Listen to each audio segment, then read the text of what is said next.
बिस्मिल्लाहिर्रहमानिर्रहीम अस्सलाम वालेकुम। मैं हूं आपका टीचर यासिर सज्जाद। और आज हम अपने लेक्चर का आगाज़ करते हैं उस जगह से जहां पे लास्ट टाइम हमने उसे ख़त्म किया था।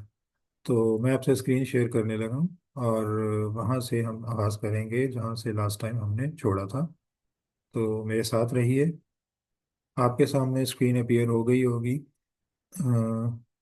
ये चैप्टर नंबर 1 ही अभी हमारा चल रहा है और इसमें जैसा कि आप देख रहे हैं, लास्ट टाइम हमने प्रेसिडेंट ऑफ पाकिस्तान के बारे में पढ़ा था कि who can be president of Pakistan.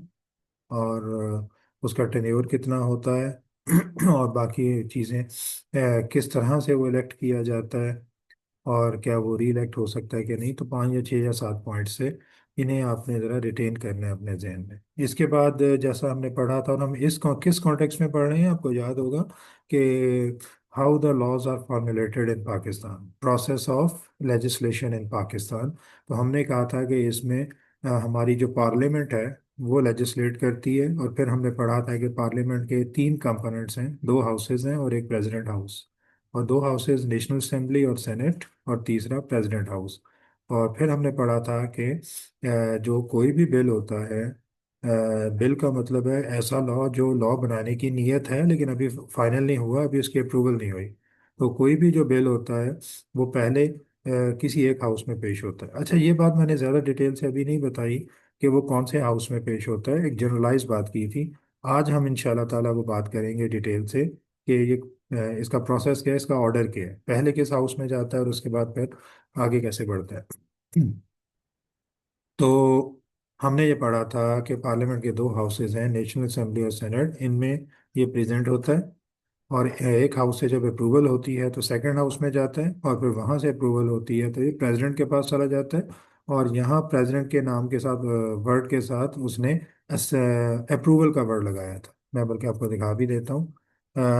ये वाली चीज़ जो आपके सामने अपीयर हो रही है, let me have an idea for you. Underline करता हूँ मैं या इसे एनसर्कल करता हूँ। द प्रेजिडेंट अप्रूव्स, ये चीज़ आपको उस दिन मैंने बात की थी। The statutes pass by the national assembly and the senate. जबकि मेरे ख्याल में ये चीज़ ठीक नहीं है, ये गलत है। यहाँ अप्रूवल का वर्ड नहीं आना चाहिए, यहाँ एसेंट का वर्ड आना चाहिए। ASSENT, ascents. असेंट करना, रजामंदी का इजहार करना। क्योंकि हमारे लॉ में ये कहीं नहीं लिखा कि प्रेसिडेंट अप्रूव करेगा ही तो लॉ बनेगा, अगर अप्रूव नहीं करेगा तो सारा प्रोसेस नल एंड वॉइड हो जाएगा। ऐसा नहीं है। असेंट का मतलब है रजामंदी का इजहार करेगा। रजामंदी का मतलब है कोई बंदा आपको कोई चीज़ देता है, इसे देख लो और अपना मशवरा दे दो। और आप मशवरा देते हैं, उसे नहीं पसंद आता तो फिर भी उसके पास राइट है कि अपनी मर्जी का जो भी उसका उसके जहन में है उसके अकॉर्डिंगली काम करे। तो असेंट का मतलब या रजामंदी का इजहार करने का मतलब है कि आप उन्हें मशवरा दे सकते हैं, नेशनल असेंबली और सेनेट को, कि इस लॉ में ये प्रॉब्लम्स हैं, ये इश्यूज हैं या ये इम्प्रूवमेंट्स लाई जा सकती हैं। लेकिन आप उन पर ज़बरदस्ती इम्पोज नहीं कर सकते कि जो मैं कह रहा हूँ यही करो, या कि मैं अप्रूवल नहीं दूंगा तो कुछ भी नहीं होगा, सारा प्रोसेस रुक जाएगा। ऐसा नहीं होता। अब वो अगर आप उन्हें मशवरा देते हैं तो नेशनल असेंबली और सेनेट को, और कोई इंसान तो है नहीं कि वो आपका मशवरा सुने और एट द स्पॉट ही उस पर यस या नो कह दें। ऐसा तो है नहीं। फिर उन्हें, असेंबली तो एक पूरी बॉडी का नाम है, सेनेट एक बॉडी का नाम है। तो उस बॉडी के अंदर बहुत से मेंबर्स हैं जो दोबारा मिलके बैठेंगे और फिर आपका जो मशवरा है उस पर बात करेंगे, फिर यस या नो करेंगे। तो वो कैसे होगा वो इंशाल्लाह आज हम देखेंगे। तो यहाँ अप्रूवल का वर्ड नहीं होना चाहिए, असेंट का वर्ड होना चाहिए। इसके बाद फिर हम, और मैंने एक एक और चीज़ हमने पढ़ी थी, और वो ये थी कि जो बिल है, जो मनी बिल है, उसके लिए सेनेट की अप्रूवल नहीं चाहिए होती। सेनेट को हम बाईपास करते हैं, वो नेशनल असेंबली में आता है, नेशनल असेंबली उसकी अप्रूवल देती है और वो फिर सीधा प्रेसिडेंट हाउस को चला जाता है, प्रेसिडेंट उसे असेंट कर देता है। अब मनी बिल होता क्या है? इन सिंपल वर्ड, जो बजट होता है जिसमें गवर्नमेंट ये अपना पूरा प्लान तैयार करती है कि इस साल हम इतने रेवेन्यूज हमें इकट्ठे होंगे, इन रेवेन्यू को फलां फलां जगह पे हम यूज़ करेंगे, इसे हम बजट कहते हैं। ठीक है, ये याद रखना है आपने। तो बजट इज अ डॉक्यूमेंट जो आपको बताती है कि इस बार मुल्क की फाइनेंशियल्स कैसे चलाए जाएंगे। क्योंकि सारी जिम्मेदारी आपने, स्टेट ने, गवर्नमेंट, मुल्क को चलाने की, स्टेट को चलाने की, गवर्नमेंट को दे दी है। लिहाजा अब ये गवर्नमेंट का राइट है कि उन्हें एक ऑटोनॉमी दी जाए, आज़ादी दी जाए कि वो जैसा चाहें, जो से प्रोजेक्ट चाहें वो बना सकें और उन्हें चला सकें, और उनके लिए उन्हें फाइनेंस भी चाहिए कि वो अपनी मर्जी से खर्च कर सकें। तो फिर यहाँ पे ये कहा गया है कि नेशनल असेंबली, जहाँ पे से प्रेसिडेंट प्राइम मिनिस्टर इलेक्ट होता है और जहाँ से अवाम के नुमाइंदे आते हैं जिसमें, तो उनका राइट है कि वो अपनी मर्जी के प्रोजेक्ट्स बनाएं और उसे इम्प्लीमेंट करें, उन्हें उन्हें इम्प्लीमेंट करें। तो मनी बिल सिर्फ नेशनल असेंबली से अप्रूव होता है, प्रेसिडेंट को चला जाता है। इसमें आपको सेनेट में भेजने की ज़रूरत नहीं होती।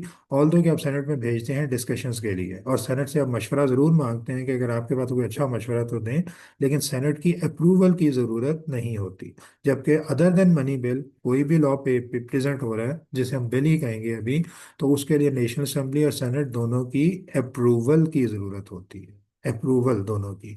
जबकि प्रेसिडेंट की असेंट होती है, ये याद रखना है। फिर prime minister, the prime minister must be nominated and elected by majority, ये भी हमने पढ़ लिया था उस दिन। फेडरल कैबिनेट की बात हमने की थी।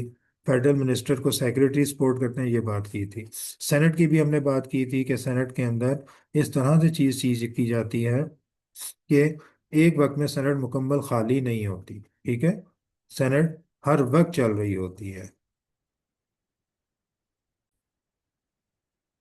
लिहाजा सेनेट में हम इस तरह से इलेक्शंस करते हैं कि एक वक्त में अगर आधी सेनेट खाली होती है तो बाकी आधी के आधा पीरियड को अभी रहता है। जब जिनका पीरियड रहता था आधा, जब उनका पीरियड कंप्लीट होता है आफ्टर 3 इयर्स, तो बाकी जो नए इलेक्टेड होते हैं उनका आधा रहता है। तो सेनेट हर वक्त चलती रहती है।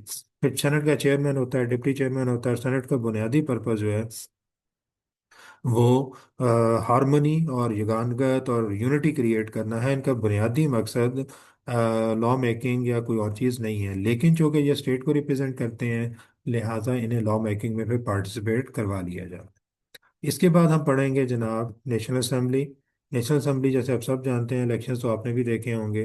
The seats for the national assembly are determined on the basis of population of province. तो ये आपने याद रखना है कि इनकी जो सीट्स होती हैं वो पॉपुलेशन की बेस पे होती हैं, ठीक है। ये बहुत इंपॉर्टेंट चीज़ है, पॉपुलेशन की बेस पे होती हैं।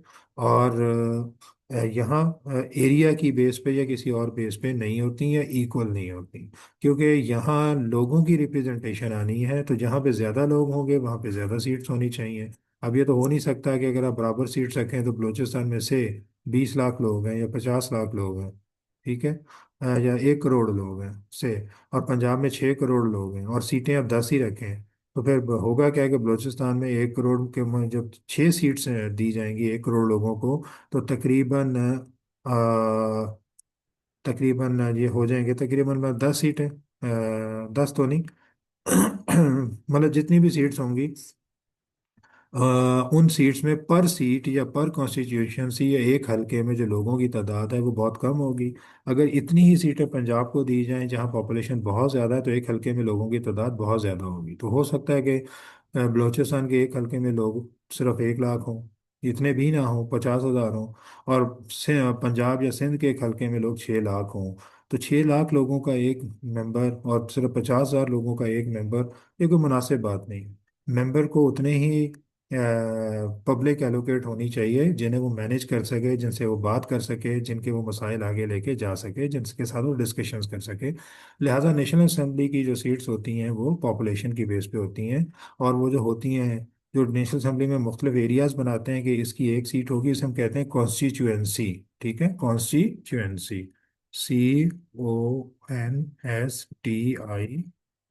CONSTITU, TA होता है शायद, कॉन्स्टिट्यूट, TANCY, कॉन्स्टिट्यूएंसी। जैसे उर्दू में हल्का कहते हैं, ठीक है, हल्का कहते हैं। तो नेशनल असेंबली में हल्के होते हैं और ये पॉपुलेशन के हिसाब से बनाए जाते हैं, ठीक है। इसे आपने ख्याल रखना है इस चीज़ का। और इसके बाद आगे चलते हैं। The members of general seats are elected for a period of 5 years. मतलब असेंबली में जो जनरल सीट्स हैं, यहाँ से फिर एक और अंदाज़ा हुआ कि सीट्स एक से ज़्यादा किस्म की होती हैं।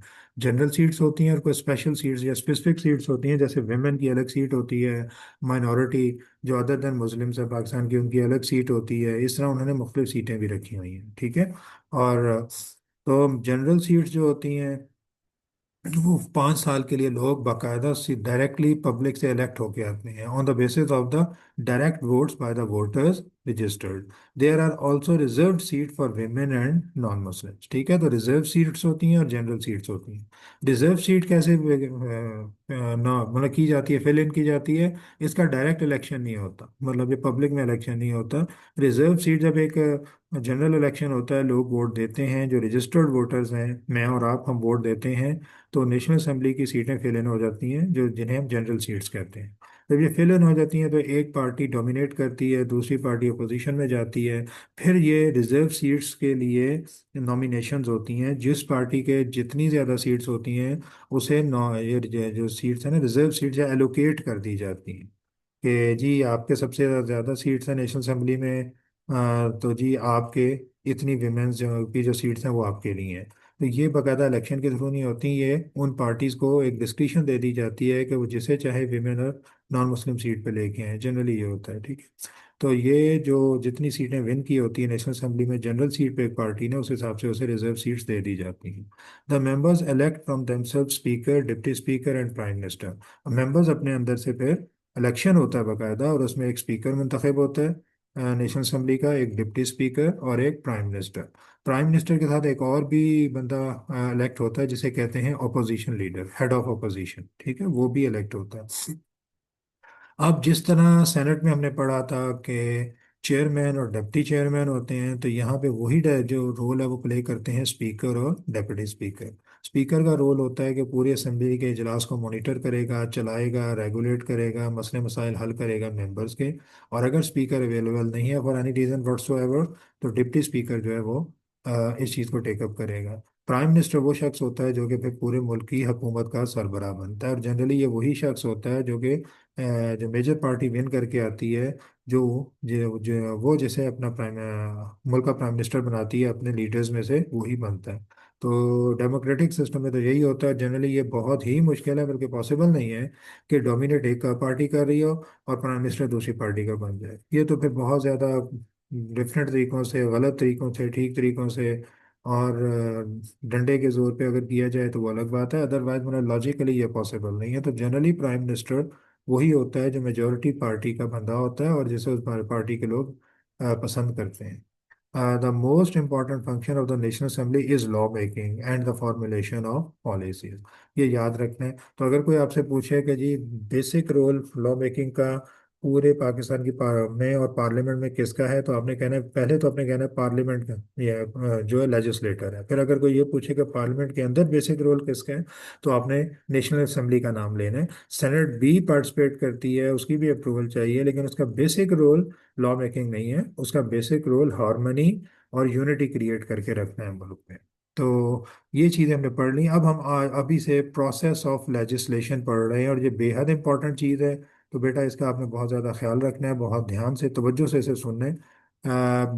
अगर आप तवज्जो से नहीं पढ़ेंगे तो इंतहाई बोरिंग सब्जेक्ट है, पूरा बी लॉ भी और स्पेसिफिकली ये एरिया। लेकिन अगर आप इसे तवज्जो से पढ़ेंगे तो इंतहाई इंटरेस्टिंग चीज़ है, और ये तमाम वही काम है, वही एक्टिविटीज़ हैं जो हमारे इर्द गिर्द हो रही हैं, बस हम इन पे तवज्जो नहीं देते। अभी आप तवज्जो देंगे तो आपको अंदाज़ा होगा कि आपकी गवर्नमेंट, आपकी अपोजिशन, आपके लोग जो खबरें देते हैं कि आज ये हो गया, आज तहरीक अदम एतमाद पेश हो गई, नहीं तो ये तो गलत हो गया, ये ठीक हो गया, तो आप खुद इस पोजीशन में होंगे कि आप कहेंगे नहीं भाई, ये फलां बंदा गलत बात कर रहा है और फलां बंदे की बात में वजन है एज पर कॉन्स्टिट्यूशन। तो ये बेहद मज़ेदार चीज़ है, इसे पूरी तवज्जो से सुनिएगा। तो जनाब हम शुरू करते हैं फिर प्रोसेस ऑफ लेजिस्लेशन को समझना, कि पाकिस्तान में लेजिस्लेशन होती कैसे। ठीक है, अब हम इस पे आते हैं और अपने डिटेल से देखते हैं। अभी तक हमने जो पढ़ा, जो मैंने आपको बताया कि पाकिस्तान में लेजिस्लेशन पार्लियामेंट करती है। अब मैं आपको लेके जाता हूँ आपके वाइट बोर्ड की तरफ, जहाँ पे हम थोड़ी सी चीज़ पहले डिस्कस करेंगे, इसका स्ट्रक्चर समझेंगे, और फिर बुक में देखेंगे कि इसके बारे में क्या लिखा हुआ है। तो let's move to our white board. ये आपके सामने वाइट बोर्ड अपीयर हो गया होगा।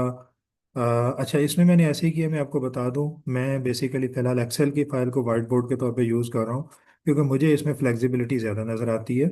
ये ऊपर देखिए, तो इसी वाइट बोर्ड के ऊपर दो चार लाइनें जो हमने लास्ट एक लेक्चर में डिस्कस की थी वो लिखी हैं। उसी के नीचे आज की डेट के साथ मैं आज के लेक्चर को भी नोट करूँगा, और अगर आपको ज़रूरत हुई तो ये आपको मिल भी सकता है। तो process of legislation in Pakistan हम पढ़ना शुरू कर रहे हैं। तो let me start here. Process of legislation,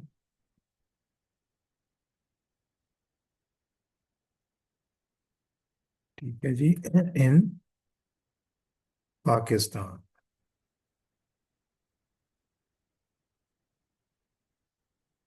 process of legislation in Pakistan. अब ये मेरी जैसी भी हैंड राइटिंग है बहुत खूबसूरत है, इसमें आप में से किसी को कोई एतराज़ नहीं होना चाहिए, लेकिन जैसी भी है आपको कबूल करनी पड़ेगी। अब ये डॉक्टर्स जैसी है कि अकाउंटेंट्स जैसी है ये तो मैं कुछ नहीं कह सकता। बट एनी हाउ, मैं अपने तमाम स्टूडेंट्स को कहता हूँ कि बेटा ये जो मैं नुस्खा लिखता हूँ आपको एज इट इज़ ही कबूल करना पड़ेगा अगर आप मेरे साथ चलना चाहते हैं, क्योंकि इसमें मैं कुछ कर नहीं पाऊंगा। सो स्टार्ट करते हैं process of legislation in Pakistan. सबसे पहले मैं इसे एक तरतीब से करने की कोशिश करूंगा। जैसे अभी मैंने आपसे डिस्कस किया था कि जो अनअप्रूव्ड या अंडर डिस्कशन लॉ होता है उसे हम लॉ नहीं कहते, बिल कहते हैं, ठीक है। तो हम पहले बात करते हैं बिल, हम बात कर रहे हैं बिल की।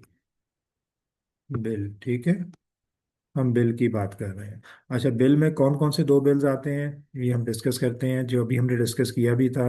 Number one, non money bill कहते हैं, जो मनी बिल नहीं होता, ठीक है। और दूसरा होता है मनी बिल। और मनी बिल को जनरली हम क्या कहते हैं, बजट, ठीक है, मतलब जिसमें सारी फाइनेंशियल्स होते हैं कि इस साल गवर्नमेंट क्या करना चाह रही है। अच्छा, नॉन मनी बिल जो है और उसका प्रोसेस थोड़ा सा फर्क है, और मनी बिल का प्रोसेस थोड़ा सा फर्क है। कुछ फर्क है इन दोनों में, इसे मैं यहाँ लाइन लगा देता हूँ। अब हम आगे लिखते हैं कि इसकी इसे हम कैसे लेके चलेंगे। तो जैसे अभी हमने पढ़ा था कि लेजिस्लेचर कौन है, लेजिस्लेचर कौन है हमारा, पार्लियामेंट, पार्लियामेंट। लेजिस्लेचर हमारा पार्लियामेंट है, ठीक है, ये हमने याद रखना है। अब इस लेजिस्लेचर में क्या होगा, हम कैसे चलेंगे। Non money bill, national assembly, बल्कि इसे मैं थोड़ा सा चेंज करता हूँ, अप्रूवल फ्रॉम अप्रूवल वन, मैं आपको समझाने की कोशिश करता हूँ। अप्रूवल,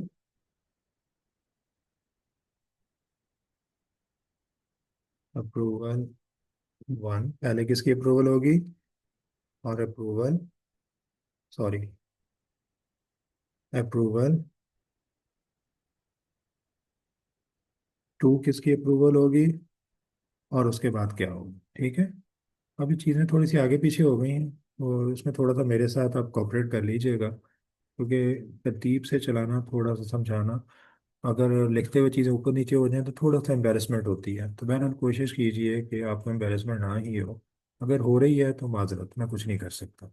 अच्छा जी, money non money bill, approval one, national assembly से अप्रूवल होगी, ठीक है। एनए का नाम नेशनल असेंबली है, बल्कि मैं इसे भी फिर डिटेल से ही लिख देता हूँ कि कल आपको प्रॉब्लम ना हो कि इसका मतलब क्या था। इसका मतलब है नेशनल, नेशनल असेंबली, ठीक है, national assembly. Approval to senate से अ, नहीं होगी, ये मैं कट लगा रहा हूँ, ये आपके लिए, मतलब मनी बिल में नेशनल असेंबली से अप्रूवल वन होगी, अप्रूवल टू सेनेट से नहीं होगी, और इसके बाद की बात जो कहाँ चली जाएगी, प्रेसिडेंट को, ठीक है। तो तीसरी बात चली जाएगी प्रेसिडेंट, ठीक है। तो यहाँ से ये इधर गया, सेनेट में नहीं गया, मतलब मैंने क्रॉस लगा दिया है। यहाँ से इसका मतलब है कि ये सीधा चला गया प्रेसिडेंट को, और यस, प्रेसिडेंट की अप्रूवल, लेकिन अप्रूवल नहीं होगी। मैंने आपको पहले कहा था कि आपने याद रखना है कि असेंट होगी। ये बेहद इंपॉर्टेंट पॉइंट है, इसका ख्याल रखना है, एग्जाम पॉइंट ऑफ व्यू से भी एग्जामिनर इसे चेक करेगा कि क्या आप जानते हैं कि प्रेसिडेंट अप्रूवल देता है या असेंट देता है? तो ये जहन में रखिए कि इसकी असेंट होगी। ठीक है। तो मनी बिल के केस में क्या, सॉरी, नॉन मनी बिल मैंने बिल्कुल गलत कर दिया, सॉरी सॉरी सॉरी। मैं इसे इसे हम चेंज कर देते हैं, ये मनी बिल है और ये वाला नॉन मनी बिल है। ठीक है, थोड़ा सा मैं गलत बता गया। अब इसे थोड़ा सा एडजस्ट कर लीजिएगा, मैं कोशिश करूंगा बाद में चेंज भी कर दूं अगर आपको इसकी कॉपी चाहिए होगी। मैंने बोल में मनी बिल रहा था उसका प्रोसेस, और गलती से मैंने ये देखा नहीं कि पीछे मैंने पहले नॉन मनी लिखा था। तो पहले हमने मनी बिल को डिस्कस कर लिया है कि इसकी अप्रूवल वन होगी नेशनल असेंबली से। इसके बाद इसकी अप्रूवल सेनेट से नहीं होगी। लेकिन सेनेट से क्या होगा, ये इंपॉर्टेंट चीज़ है, याद रखना है कि सेनेट से एक एडवाइस ली जा सकती है और ली जाती है। ठीक है, एडवाइस ली जाती है, बल्कि एडवाइस के स्पेलिंग भी मैं गलत कर रहा हूँ। एडवाइस, ADVICE है।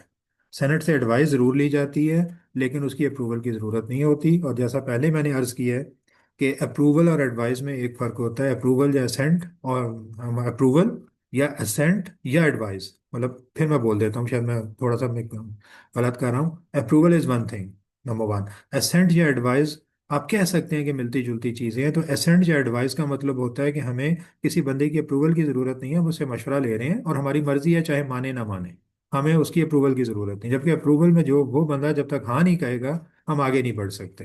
तो मनी बिल में अप्रूवल आएगी नेशनल असेंबली से, जिसका हेड होता है प्राइम मिनिस्टर। इसके बाद सेनेट को ये भेजा जरूर जाएगा, लेकिन सिर्फ एडवाइस के लिए भेजा जाएगा, अप्रूवल नहीं होगी। सेनेट अगर अप्रूवल देती है नहीं देती उससे कोई फर्क ही नहीं पड़ता, बल्कि उसने अप्रूवल देनी ही नहीं है, सेनेट अपनी एडवाइजेस देगी। अब नेशनल असेंबली या और प्राइम मिनिस्टर का की मर्जी है कि वो चाहे इन्हें एक्सेप्ट करे या ना करे। अच्छा, जब हम नेशनल असेंबली की बात करते हैं तो हम इसका मतलब ये नहीं होता कि हम प्राइम मिनिस्टर कह रहे हैं, नेशनल असेंबली में अपोजिशन मेंबर्स भी होते हैं। तो नेशनल असेंबली का फैसले का मतलब है कि गवर्नमेंट और अपोजिशन दोनों की वोटिंग हुई है और जो मेजोरिटी से फैसला हुआ है। जनरली फैसला वही होता है जो मतलब रूलिंग गवर्नमेंट का होता है, क्योंकि उसके मेंबर मेजोरिटी में होते हैं। लेकिन लीगली जब हम नेशनल असेंबली का वर्ड यूज करते हैं कि नेशनल असेंबली ने अप्रूवल दी, तो इसका मतलब है ओवरऑल नेशनल असेंबली ने अप्रूवल दी है, इंक्लूडिंग अपोजिशन। जबकि जब हम कहते हैं प्राइम मिनिस्टर ने ये किया या ये नहीं किया, तो हम बेसिकली स्ट्रिक्टली उस गवर्नमेंट की बात कर रहे होते हैं कि इस गवर्नमेंट ने ये किया, जरूरी नहीं है कि इसमें अपोजिशन भी शामिल रही हो। और अच्छा, ये हो गया। अच्छा, जब ये एडवाइस ले ली, नेशनल असेंबली ने एडवाइस देख ली, उसे नहीं पसंद आई या पसंद आई, उसने इनकॉर्पोरेट कर दी, इन एनी वे, अब ये बिल चला जाएगा प्रेसिडेंट को और प्रेसिडेंट इसे असेंट दे देगा। अब अगर प्रेसिडेंट असेंट नहीं देता तो क्या करेगा, वो वापस भेजेगा कि भाईजान इसमें ये थोड़ी बहुत चीज़ें हैं, मेरे मशवरा है कि इसे देख लें। तो वो जब वापस भेजेगा तो नेशनल असेंबली को भेजेगा, नेशनल असेंबली की मर्जी है कि उसे एक्सेप्ट करे या ना करे। अब उसे अगर एक्सेप्ट करना है तो उसका मतलब है या उसे कंसिडर करना है, तो नेशनल असेंबली का दोबारा इजलास होगा या चल रहा होगा इजलास, उसमें वो चीज़ डिस्कस हो जाएगी प्रेसिडेंट की, और यस या नो हो जाएगी और बात खत्म। अब दोबारा प्रेसिडेंट को भेज दिया जाएगा, प्रेसिडेंट उसे साइन कर देगा और ये आगे चल पड़ेगा। ठीक है, तो ये तो प्रोसेस है, आप कह लें कि नन सॉरी मनी बिल का। अब अगर नन मनी बिल की बात करते हैं, अगेन वही बात कि अभी मुझे नहीं पता कि मैं इसे नीचे को कैसे खिसकाऊं, क्योंकि एक्सेल में तो रो इंसर्ट हो जाती है, लेकिन यहाँ मैं चूंकि हाथ से लिख रहा हूँ, मैं यूज़ कर रहा हूँ, तो मुझे नहीं आइडिया कि मैं इसे नीचे कैसे लेके आऊँगा। ये उसने सब एक ही चीज़ बनाई हुई है, ये देखिए, मतलब एक ही टेक्स्ट के तौर पे ले रहा है, तो मैं बाद में इसे एडजस्ट कर दूंगा। तो अगर नन मनी बिल है तो पहले अप्रूवल आएगी कहाँ से? अब मैं नेशनल असेंबली के लिए वर्ड यूज कर रहा हूँ NA, और सेनेट के लिए कर रहा हूँ SN। ठीक है, और प्रेजेंट के लिए P। तो सबसे पहले जो अप्रूवल आएगी वो आएगी जनाब नेशनल असेंबली से, याद रखिएगा, या सेनेट से। अब ये इंपॉर्टेंट चीज़ है जो हमने बात की थी कि कहाँ से अप्रूवल आएगी, तो पहली अप्रूवल आएगी नेशनल असेंबली से। Scenario one, scenario scenario one, ये अप्रूवल कहाँ से आ रही है? नेशनल असेंबली से अप्रूवल आएगी, नेशनल असेंबली इसकी अप्रूवल भेजेगी सेनेट को, और सेनेट की भी अप्रूवल हो गई तो ये चला जाएगा प्रेसिडेंट को, और प्रेसिडेंट की क्या हो गई, असेंट हो गई, ASS हो गई, उसने साइन कर दिए, तो ये बन गया लॉ। ठीक है, ये बन गया लॉ। ये सिनेरियो वन मैंने दिया है आपको। अब हम सिनेरियो टू सिनेरियो चलेंगे। सिनेरियो वन में है कि नेशनल असेंबली ने में बिल पेश हुआ, मतलब बिल प्रेजेंटेड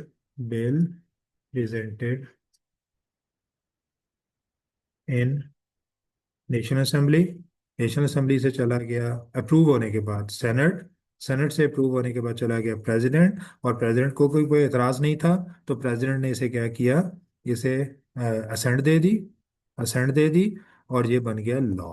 अच्छा, अब याद रखना है कि ये जो लॉ पूरा नेशनल असेंबली का प्रोसेस हुआ है, दो हाउसेज ने अप्रूवल दिया है, फिर प्रेसिडेंट को गया, फिर प्रेसिडेंट ने असेंट दी है, तो जब ये लॉ, अब ये बिल नहीं रहेगा, अब ये लॉ क्या है, कन्वर्ट्स फ्रॉम बिल, ठीक है, बिल, बिल से टू एक्ट, ACT। अब इनमें से एक्ट कहेंगे। एक्ट का मतलब है हरकत, जो इंग्लिश का वर्ड है ना एक्ट, एक्ट करना, अमल करना, हरकत करना, कोई काम करना। तो ये बेसिकली क्या है, ये पार्लियामेंट ने एक एक्ट किया है, पार्लियामेंट ने एक पूरा प्रोसेस चलाया है, पार्लियामेंट ने एक हरकत की है कि उसकी अप्रूवल दी है, फिर प्रेसिडेंट प्रेसिडेंट ने दिया, अब इसके, इसे हम लॉ कहेंगे, ये लॉ अप्रूव्ड है, लेकिन इसका नाम क्या होगा, एक्ट। फॉर एग्जाम्पल जैसे हम कहते हैं, हमने कहा था जनाब के पार्टनरशिप, फर्ज कर लें, हमने पार्टनरशिप पे लॉ बनाना है, पार्टनरशिप पे लॉ बनाने हैं। तो जब ये असेंबली में पेश होगा तो ये क्या होगा, बिल होगा। जब सेनेट, नेशनल असेंबली से अप्रूव होकर सेनेट में जाएगा, वहाँ डिस्कस होगा, तो ये बिल ही होगा, ठीक है, बिल नहीं बिल। अच्छा, जब वहाँ से भी ये प्रेसिडेंट को चला जाएगा तो भी ये बिल ही होगा। जब प्रेसिडेंट इसे साइन कर देगा, और तो ये एकदम बिल से कन्वर्ट हो जाएगा एक्ट में। अब ये एक्ट कहलाएगा। तो जब तक ये नेशनल असेंबली या सेनेट या प्रेसिडेंट के पास अभी पड़ा है, चल रहा है, डिस्कशन हो रही है, तो हम कहेंगे पार्टनरशिप का बिल, पार्टनरशिप बिल पेश किया गया, पार्टनरशिप बिल 1999, पार्टनरशिप बिल 2022। तो हम इसे, इसका वर्ड यूज करेंगे, और न्यूज़पेपर में भी जो आएगा, जो आप भी पढ़ेंगे, तो हम क्या कहेंगे कि ये पार्टनरशिप का बिल है। जो ही प्रेसिडेंट इसे साइन करेगा, तो अब ये कहलाए, बिल नहीं कहलाएगा, ये कहलाएगा पार्टनरशिप एक्ट, पार्टनरशिप, ठीक है, एक्ट। अब ये पार्टनरशिप एक्ट हो जाएगा, मतलब 19 से 2025 का एक्ट हो जाएगा, कि 2025 में इसकी अप्रूवल हुई है प्रेसिडेंट से, और फला दिन से एप्लीकेबल है, तो हम इसे कहेंगे पार्टनरशिप एक्ट हो गया। जब तक ये अप्रूवल नहीं हुई थी, तो ये कहलाएगा पार्टनरशिप बिल, ठीक है। और तो ये आपको आइडिया हो गया। सिनेरियो वन में क्या था कि नेशनल असेंबली में पेश किया गया, और पेश कौन करेगा, जाहिर है नेशनल असेंबली का कोई मेंबर पेश करेगा, हुकूमत का कोई मेंबर भी पेश कर सकता है, अपोजिशन का कोई मेंबर भी प्रेजेंट कर सकता है कि भाई ये एक बिल है, मैं चाहता हूँ कि इसे डिस्कस करके लॉ बनाया जाए। अब एक बिल बनाना कौन सा आसान काम है, आपको लीगल कंसिडरेशंस चाहिए, आपको उसकी डेप्थ नॉलेज चाहिए, आपको एक्सपर्टीज चाहिए। तो हमारे तो एमएनएस जनरली कोई इतने ज़्यादा पढ़े लिखे नहीं होते, बहुत कम होते हैं, जो होते हैं भी उनके पास भी इतना वो कैलिबर नहीं होता कि पूरा एक लॉ बनाए। तो बेसिकली पीछे पीछे पूरा प्रोसेस होता है, या तो अपोजिशन का कोई मेंबर पेश करता है, तो एक फॉर्मेलिटी है ना कि मेंबर पेश करेगा, लेकिन वो बनाता कौन है, अपोजिशन के पीछे भी पूरा एक स्ट्रक्चर होता है, उनके लॉयर्स होते हैं, उनकी पूरी टीम्स होती हैं, वो बनाती हैं, और किसी मेंबर को कहते हैं भाई तुम प्रेजेंट कर दो। तो गवर्नमेंट ने तो बनाना ही बिल है, उनके पास तो वजारत कानून है, ministry of law, ministry of other affairs वगैरह, बहुत से अफेयर्स की मिनिस्ट्रीज होती हैं, तो उनके पास बहुत से एक्सपर्ट बैठे हैं, पूरी एडमिनिस्ट्रेशन गवर्नमेंट को सपोर्ट दे रही है। तो वो जब किसी पे लॉ बनाना चाहते हैं, तो पहले जो एक्सपर्ट्स होते हैं वो बिल बनाते हैं, और फिर गवर्नमेंट का कोई मेंबर उसे नेशनल असेंबली में प्रेजेंट कर देता है, और वहाँ फिर डिस्कशन होती है। अच्छा जी, ये हो गया। अच्छा, सिनेरियो टू जो है, सिनेरियो टू, अब ये जो बिल प्रेजेंट हुआ है, ये पहले सेनेट में हुआ है, ठीक है, सेनेट में प्रेजेंट हुआ है, सेनेट में प्रेजेंट हुआ, सेनेट से चला गया और अप्रूवल हो गई, सेनेट से चला गया नेशनल असेंबली में और अप्रूवल हो गई, बल्कि मैं इसे अप्रूवल का वर्ड लिखता हूँ ताकि आपको कंफ्यूजन ना हो। अप्रूवल हो गई, ठीक है, अप्रूवल हो गई, सेनेट से चला गया नेशनल असेंबली में, और अप्रूवल हो गई, नेशनल असेंबली से चला गया प्रेसिडेंट को, और प्रेसिडेंट ने क्या दी, अप्रूवल दी या असेंट दी, जरा बताइए मुझे। अप्रूवल नहीं दी, असेंट दी, ठीक है, प्रेसिडेंट ने असेंट दे दी, प्रेसिडेंट ने साइन कर दी है, और ये बन गया, क्या बन गया जनाब, जरा मुझे बताएं, अब आप अपने आप को जवाब दें, मैं तो आपकी बात सुन नहीं पाऊंगा। एक्ट बन गया। तो ये दूसरा सिनेरियो है। इसका मतलब है अभी तक हमने ये सीखा है, कोई भी बिल जब लॉ में कन्वर्ट करना होता है और वो मनी बिल नहीं है, अगर मनी बिल है फिर तो सिर्फ नेशनल असेंबली में जाएगा, और वहाँ से सेनेट को जाएगा सिर्फ डिस्कशन के लिए और मशवरे के लिए, एडवाइस के लिए। अब नेशनल असेंबली की एडवाइस मानती है नहीं मानती वो बात की बात है। बहरहाल वो वापस आएगा तो असेंबली उसकी बाकायदा कंफर्म कर देगी कि हमने एडवाइस को माना या नहीं माना, और फिर वो प्रेसिडेंट को भेज देगी। तो सेनेट का रोल सिर्फ एडवाइजरी रोल है। अगर वो नन मनी बिल है तो पहले हमने पहले सिनेरियो में पढ़ा कि जनाब वो जाएगा नेशनल असेंबली में, जाएगा नहीं, नेशनल असेंबली में प्रेजेंट किया जाएगा। वहाँ उसकी वोटिंग होगी, अप्रूवल होगी, अप्रूवल हो गई तो जाएगा सेनेट को, वोटिंग होगी, अप्रूवल होगी। वो अगर अप्रूवल हो गई तो चला जाएगा प्रेसिडेंट को। प्रेसिडेंट को भी एतराज़ नहीं था, वो उसे पढ़ेगा और अपनी असेंट देगा। अपनी अप्रूवल नहीं देगा, अपनी असेंट देगा और उसे साइन कर देगा। जिस दिन प्रेसिडेंट ने उसे साइन कर दिया तो वो बिल से कन्वर्ट हो जाएगा लीगली एक्ट में। अब हम उसे पार्टनरशिप बिल नहीं कहेंगे, हम उसे पार्टनरशिप एक्ट कहेंगे, और साथ उसका ना जो ईयर है जिसमें वो पास हुआ है वो लग जाएगा। मतलब पार्टनरशिप एक्ट 1932 है। इसका मतलब है ये 1932 में बाकायदा पार्लियामेंट से या जो भी उस वक्त लेजिस्लेचर था वहां से अप्रूव हुआ होगा। पाकिस्तान का कंपनीज एक्ट 1917। तो ये 1917 में वो कोई कंपनीज का बिल पेश हुआ होगा, 1917 से पहले भी हो सकता है वो डिस्कस हुआ होगा, लेकिन 1917 में सारी अप्रूवल्स कंप्लीट हो गई, प्रेसिडेंट ने साइन कर दिए, तो वो बिल से कन्वर्ट हो गया कंपनीज एक्ट 2017 में। तो ये दो सिनेरियोज हो गए, ठीक है। और इसके बाद तीसरा सिनेरियो क्या है?